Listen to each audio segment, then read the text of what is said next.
Hello to everybody who's watching this, wherever you are, whatever time it happens to be. Thank you for watching, for clicking play. So I would like to talk about specifically the healing space, the coaching space. So what I found in my own journey, working with other people, by myself, is that when it comes to healing, there's a whole spectrum of types of healing, where people are at, what they require, and the different modalities that are out there cater to different aspects of the spectrum. So, anything from, let's say, psychotherapy, very grounded usually approach, very relational, very much working on the human container, on making the ego healthy within the person, a healthy identity, a functional life.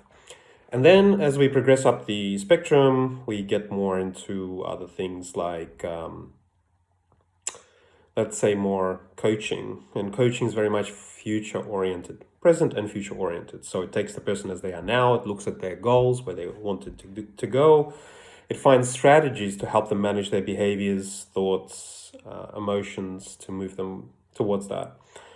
So if somebody's coming along and they have trauma in the past, coaching is not the most effective approach to help them, because it's not really focused on going, deep inwards around rewiring their constitution, their psyche, their nervous system.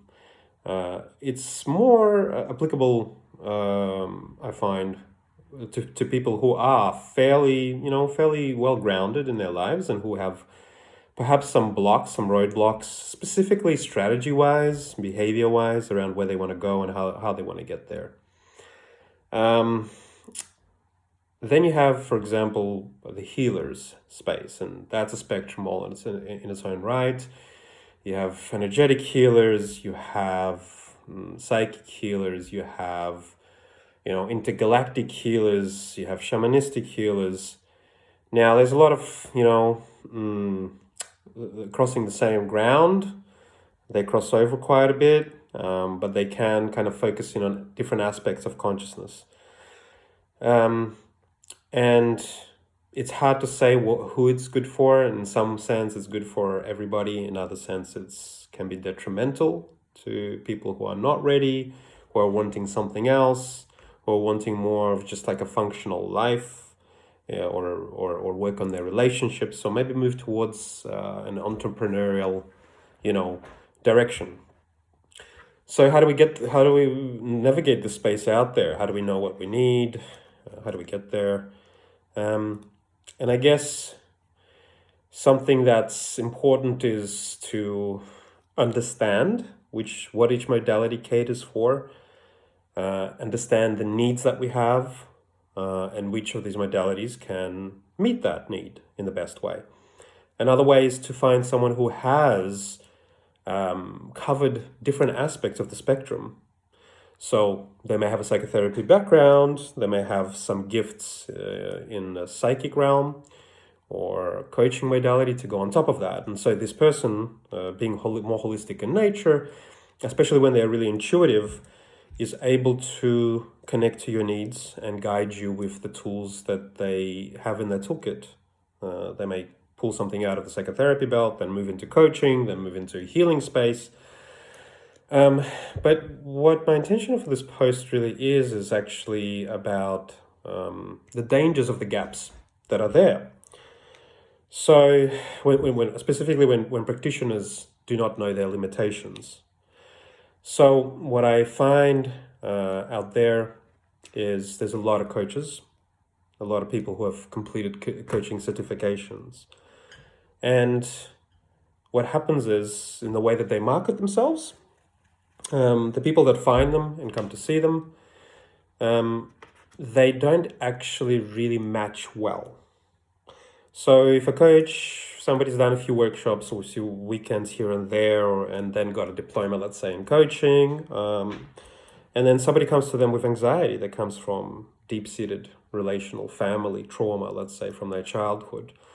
The coach is not actually really well equipped to deal with something like that, no matter what their coach's certification says, no matter what kind of seeming training they got in their diploma. Ideally, a person who's helping with that would have had a huge healing journey themselves around that trauma, but also really knows how to work in a very grounded way, in a psychotherapeutic way that does away with a lot of the focus of the coaching, for instance. So what I've encountered and what I've seen is that a lot of the coaching stuff that's out there, a lot of the healing stuff that's out there, lacks the roots, like the tree behind me. I keep using that as a metaphor in my videos. It lacks the psychotherapeutic groundedness. And it lacks the deep experience of having gone through that type of healing, but also that type of therapy with different modalities. Let's say somebody who has seen a psychotherapist, who has seen a healer, will generally have a better sense of that spectrum and know how to use it to help other people. So, yeah, this is something that I wanted to outline. The dangers, I suppose, of finding someone that's not right for you can be detrimental, can set a person back. Because if a person is sitting in, let's say somebody's suffering from anxiety or depression, and they come to see someone who's a coach who's promising the world, and that coach does not hold them in the right way, does not guide them in the right to the right place, does not work with, let's say, more counseling approach is something that connects the individual to certain other services in their community to support them into their networks, or and let's say a healer who is very much about self-empowerment and not relying on anyone else, and beats that drum within the session, that could be detrimental to the person, whereas what they actually need is more community support and grounded services. So yeah, there's something to be said about finding the right practitioner with the right approach, with the right intuition, with the right knowledge to support us on our journeys or at various stages of our journeys. So one of the dangers as well that I want to talk to, or I just want to actually mention a couple of these things that I find healers or coaches or other practitioners miss is, well, let's talk about this piece. Often, because of a lack of self-work and a lack of self-reflection during and after the sessions, we as healers and other kinds of practitioners are still human. We'll have things that are triggered. We'll have things that where our wounds are, where we have unmet needs, that subconsciously will project onto or transfer onto the client. So let's say I still have abandonment issues, which I'm not conscious of, or I'm not working through, or I'm unaware of, or I don't want to look into. Then a client that comes to me that really likes my work, then on some level, they'll be picking up on this, and they'll also be picking up on my desire to not be abandoned. And so, let's say I'm really helping them, and they really want to stay with me. Subconsciously, they'll feel like they're needing to sell their soul to the devil. They need to be codependent. They need to do this exchange that's more than just a financial exchange, but an emotional, a psychic, an energetic exchange, where they're being hooked in and enmeshed into my needs to make me feel not abandoned. If I'm not okay with rejection, same thing. If I'm not okay with them leaving after a certain time, same thing.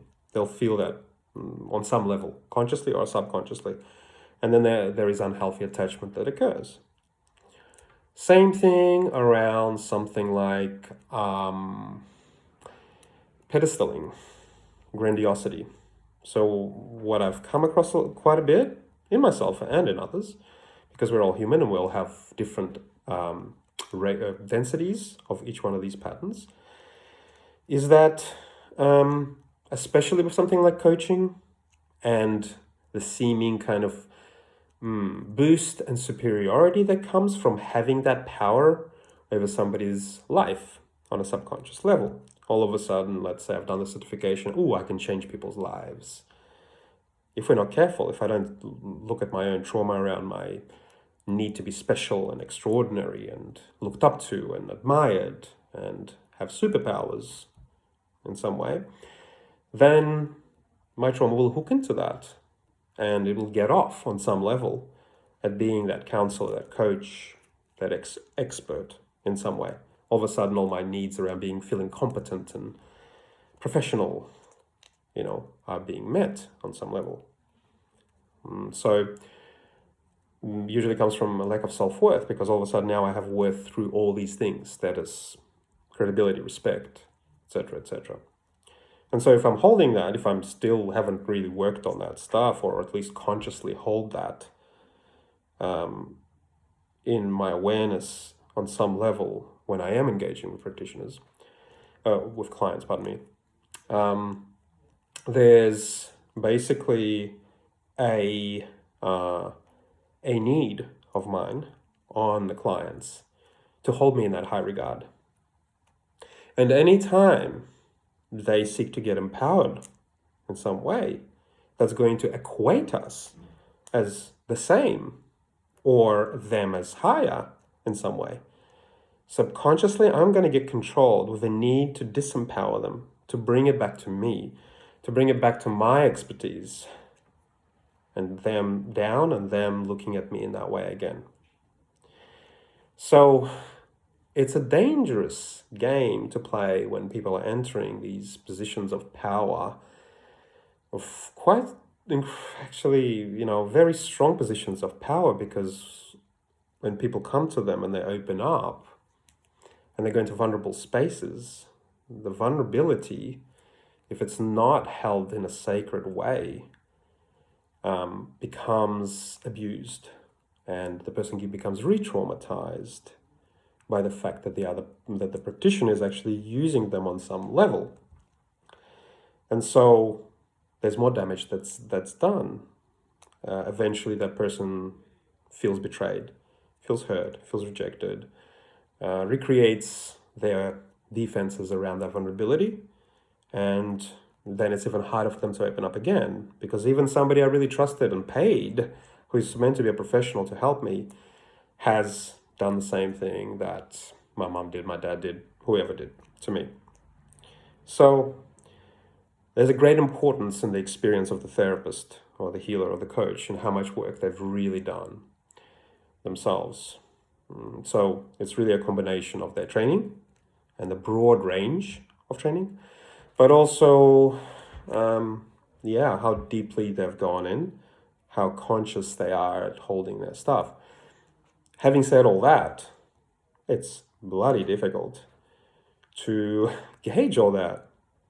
How do you find that out in the person? And there's no easy solution to that. I don't have the answer. Sometimes it's about trying different people. Sometimes it's about testing their boundaries before really opening up. Sometimes it's about being with a person and just having conversation without having to dive into anything and seeing how that's making you feel. Do you feel the trust? Can you start to open up? And this is a much more grounded psychotherapeutic approach and a counseling approach. So that as a background and foundation, no matter how otherworldly the healer or the shaman is, I feel is very important. Very important. Before opening up those psychic centers that the other fancy practitioners can do, and they can do it. So I just wanted to relay this message, coming from the background that I have and being through the spirituality stuff myself, what I see, what I've seen, what's currently happening out there. I hope this is useful to you to find the right person, to avoid being impacted negatively. So if you like this video, please click subscribe below. Please share with anyone that would find it useful. And if you feel like you could use my support, please contact me. My details are below. Good morning, good afternoon, good evening, and good night, wherever you may be watching this, and goodbye.